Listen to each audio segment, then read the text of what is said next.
Hi, my name is Scylla. I'm an infusion RN at the Texas Centers of Infectious Disease, also known as TCIDA. Today we're going to be talking about how to infuse your IV medications at home. We usually send home a teaching packet similar to this, so go ahead and take that out so we can go through it together. On the first page, you have our hours and our phone number, and then to the side you have nurses that work here and pharmacists. We are open 8 to 5, and we have extended hours till 10 o'clock that you may call the number and speak to an on-call pharmacist or an on-call infusion nurse if you have any questions or concerns. On the second page, we have step-by-step instructions on how to infuse your medications. They're very detailed, but we're going to be going over that right now. When you start medications with TCIDA, you'll be going home with a box. It'll either be sent to you if you have home health, or it will be picked up at our Fort Worth or Dallas location. In this box, you will have ice picks. Most of our medication needs to be refrigerated. If the ice packs are melted, that is okay. When you get your bag, the first thing you need to do is to put it in the refrigerator, just the whole bag in the refrigerator. Also in your box will be either a box of saline or a bag of saline or both. You will be using this quite often, and you usually have more of this than you do a bag of heparin, which is the smaller syringe with the yellow cap. And last but not least, in your box will be alcohol prep pads.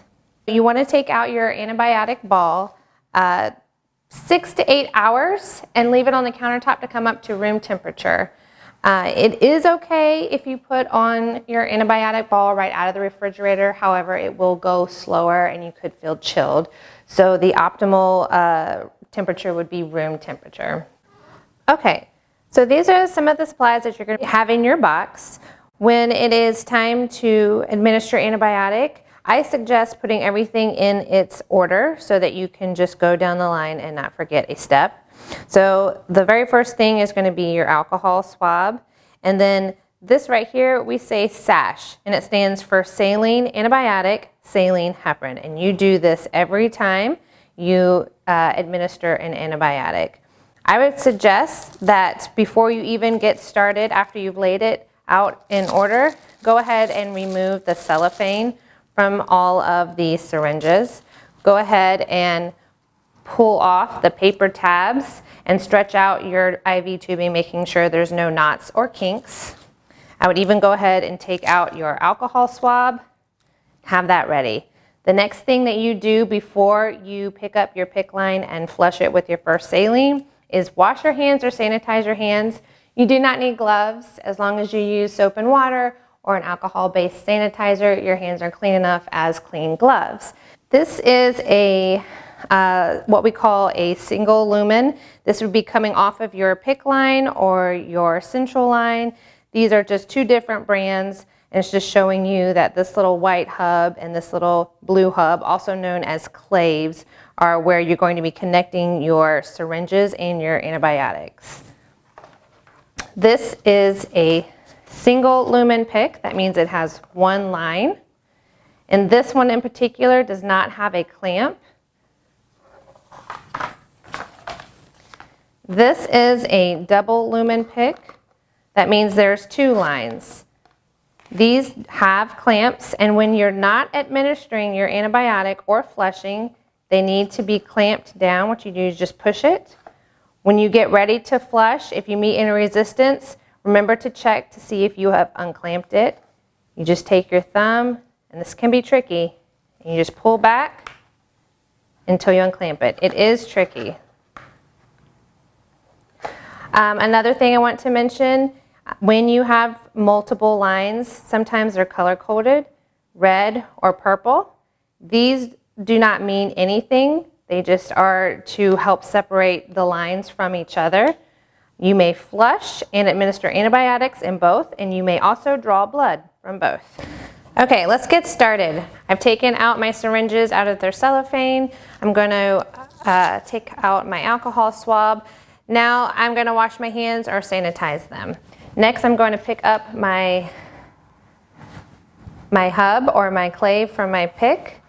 I'm going to unclamp it if it has a clamp, and then I'm going to take my alcohol swab and I'm going to swab the end of this clave or hub for 10 to 15 seconds. The sides, the top, the sides again, the top. Okay, after I've cleaned that, I'm not going to let go. This is now clean, and if I were to drop it or brush against it, I would need to clean it again with another alcohol swab. Now I'm going to put my saline in the same hand and twist off this cap. This little air bubble is not going to hurt you. If you forget and you push it into your PICC line, it will just dissolve into your blood, but to get out the air bubble, you can just pull back on the plunger and then push up to get that air bubble out. Now I'm going to line up the tip of the sterile syringe with the clave of the PICC line. You're going to push in and twist.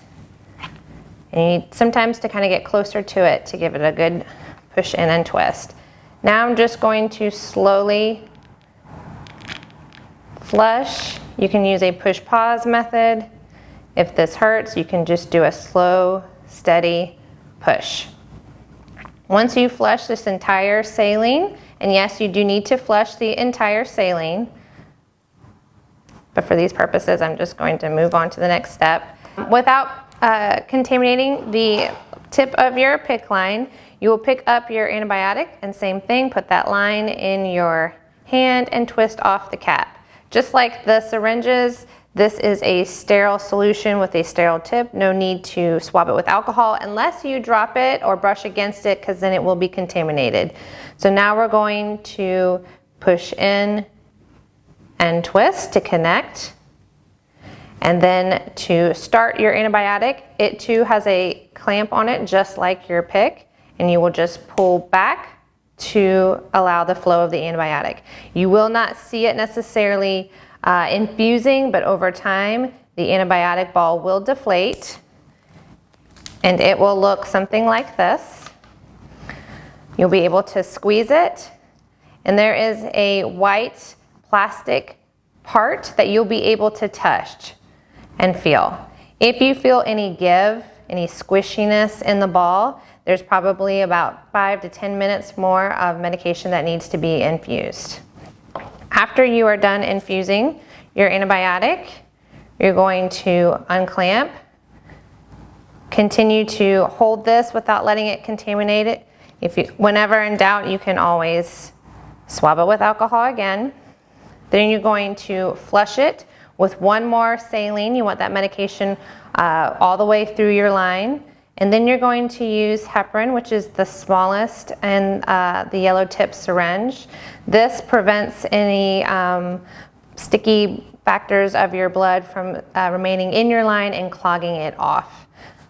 And then after you're done, if your PICC has a clamp on it, you're going to go ahead and clamp that back. If you have a medication bag that needs to be mixed, it will look something like this, and it will have a medication vial on the end of it.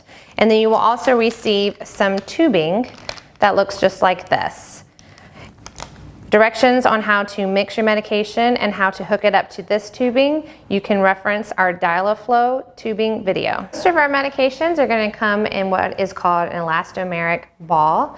This is not a gravity medication or a pump medication. It actually infuses because of the pressure that's inside of the ball. So when you undo the tubing, stretch it out, make sure there's no kinks or knots. When you connect it, then you will unclamp it so that it will infuse. You will not immediately see any infusion, but over time it will deflate. It does not need to be above you. It can actually be in your pocket and infuse at the rate that it needs to go in when it is at room temperature. Now we're going to go over how to spike and mix a medication that comes in a bag like this. This does need to hang by gravity, and you will also have tubing. This is called Dilaflow tubing. And then we usually include little caps that go at the end of the dial flow tubing after your administration is complete. If you have medication like this and it's given multiple times a day, you can use one IV tubing for 24 hours. So after the infusion is complete, when you unhook it from your PICC line, you will take a cap and hook it or put it at the end of the IV tubing to keep that IV tubing tip sterile. And then if it's a refrigerated medication, you will take the whole thing and put it in the refrigerator. And if it's just room temperature, put it somewhere where it's not in direct sunlight. I would suggest after your medication is done, when you clamp it off, just leave that old bag on there and putting it away. And then when you get ready to administer your next medication of the day, that would be when you would disconnect your old medication and connect your new medication to your existing tubing. Again, this tubing can be used for 24 hours and is multi-use. To start, you will have a medication vial at the end. Right here, this you will have to snap like that to break it. And then what we're going to do is squeeze the medication into the vial. Squeeze as much as you can into it. Now we're going to swirl the vial. And we're just going to do it gently. This can take some time for the medication to dissolve. You can even lift it up and swirl it until all the medication, the powdered medication you notice has been dissolved and there are no particles floating around. Some medications can take a good 10 minutes to mix. Okay, once everything is mixed, what we're going to do is flip it upside down. We're going to squeeze the bag again several times to get all of that medication out of the vial. And then usually what I do is kind of squeeze it again. Do this a few times just to make sure we get all of the medication. Once that's done, this should be empty. Sometimes when you flip it back up and hang it onto the pole, some medication can kind of filter back into here, and that's okay if most of it is in the bag. Like I said, this medication does need to hang by gravity, and we will include a pole. Setting up this pole can be a little tricky, so you're going to set it, hold it up at where this little guy's sticking towards the ceiling, and then we're going to pull those apart and push down. Then you spin this to lock it in place. Now we're going to, this can also raise up, but what I would do first is before you raise that up above your head is go ahead and put your medication on there. This is the dial-of-flow tubing. When you get it out of its packaging, find the clamp on there and clamp it off. Then find the tubing, and it's going to automatically be on open. We're going to twist it all the way around back to off. This line is pointing to off. So those are the two things you need to do to prep your tubing before spiking your medication. Now we're going to pop this blue cap off our medication. Don't touch that, that is sterile. Same with the cap on the tubing. Take that off, don't touch that spike, it also is sterile. Now we're going to take it and push it through this opening. Okay, this chamber needs to be filled a third or halfway full, so what you're going to do is squeeze it. You don't want it all the way full or you will not be able to watch it drip. If you accidentally fill it all the way up, what you can do is flip it upside down, just like our medication bottle, and squeeze some of that fluid back into the bag. Now we're going to unclamp. Our medication dial is still on off mode, and we're going to slowly turn it and increase it and watch the fluid go down the line. This is called priming the line. We're trying to get most of the air out of the line, and we want all the medication to come down to the tip of this where we will connect it to your PICC line. You can see it dripping in the chamber. And usually I set it to 30 to prime because it's nice and slow and you're not going to waste any medication. Once it gets kind of towards the end, this is when you'll need to lift your pole up. You want it above your head. So to twist it, you'll just both twist the pole and this plastic part in opposite directions, and then it should stay.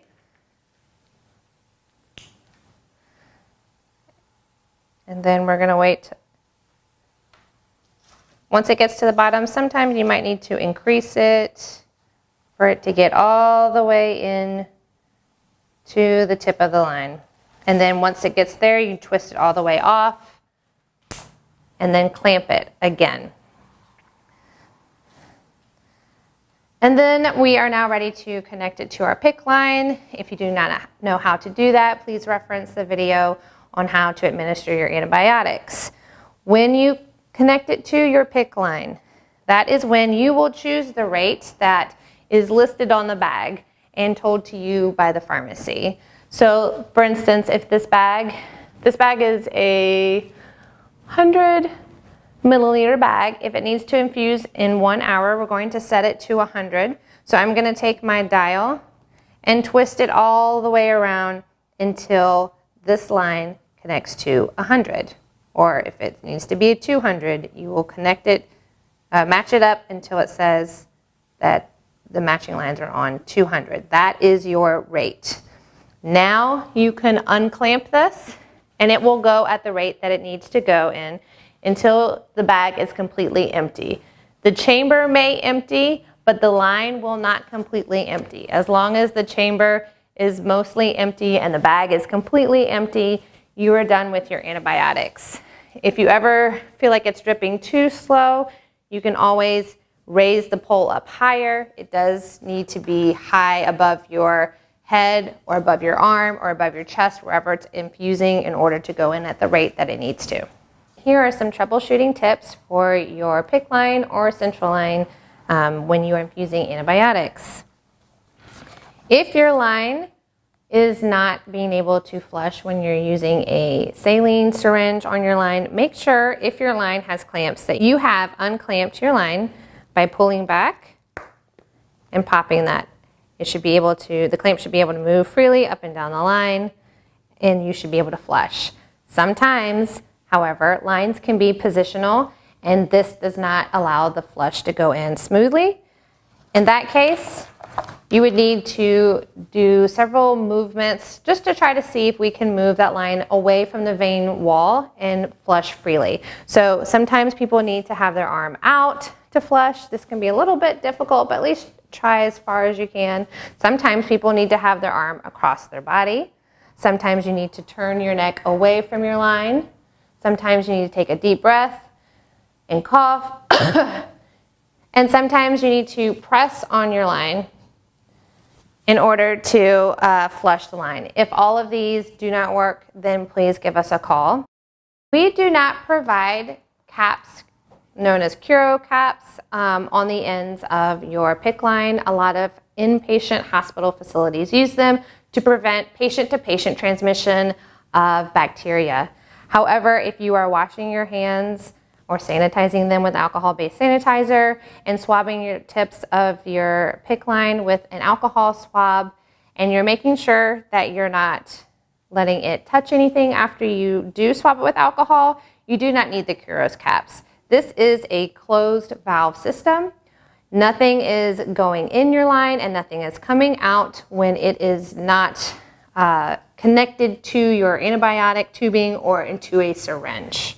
A PICC line can give blood for labs. It is a perk, however, and not a necessity. Our PICC lines are inserted into patients' arms or into chest if you need IV infusions, and if it is flowing well and you're able to flush it without any resistance and your antibiotic is going at the rate it needs to, but you cannot aspirate blood out of the PICC line. You can just get a lab draw through your arm. If your home health nurse is unable to do that, we can send lab orders to your LabCorp or your LabQuest, whichever your preference. If a line does not flush, does not administer your antibiotics, then you will need to have a medication to clean out the clog in your PICC line. Now we're going to be discussing some medication-specific guidelines. Some of the medications that we give at our facility need to have their levels tested in your blood.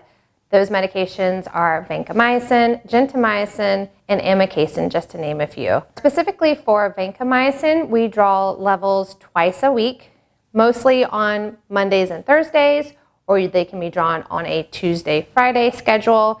The important thing to remember about that is that you need to hold your medication before the lab draw.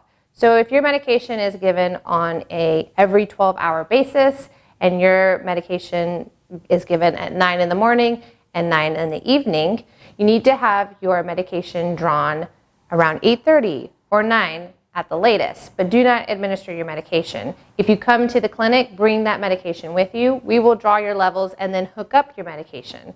If the home health nurse is coming, make sure you discuss with her your infusion time so she can coordinate the time to come draw your levels. If you do administer your antibiotic, please give us a call or your home health nurse a call, and your labs will have to be rescheduled. Daptomycin is a medication that we give frequently at our facility. One important thing to remember about that is you need to stop taking cholesterol-lowering medications once you start administering your daptomycin, and then do not resume until 24 hours after your last IV daptomycin administration. Statins, which are usually like atorvastatin, simvastatins, they usually end in statin in their generic name, and those are the cholesterol medications you need to stop. Both daptomycin and cholesterol medications combined can be harsh on your kidneys. Avoid alcohol, limit caffeine use, and drink plenty of water. Okay, I hope that cleared everything up for you. Of course, if you're missing any supplies or you need different supplies, if you're having any questions about the PICC line or the dressing or even the labs, please feel free to give our facility a call. You can talk to our home health nurse, you can talk to a pharmacist, or you can talk to one of the infusion nurses. We are open from 8 to 5, and we have an on-call infusion nurse and an on-call pharmacist from 7 a.m. to 10 p.m. Our number is 817-336-1640, and thank you for working with us.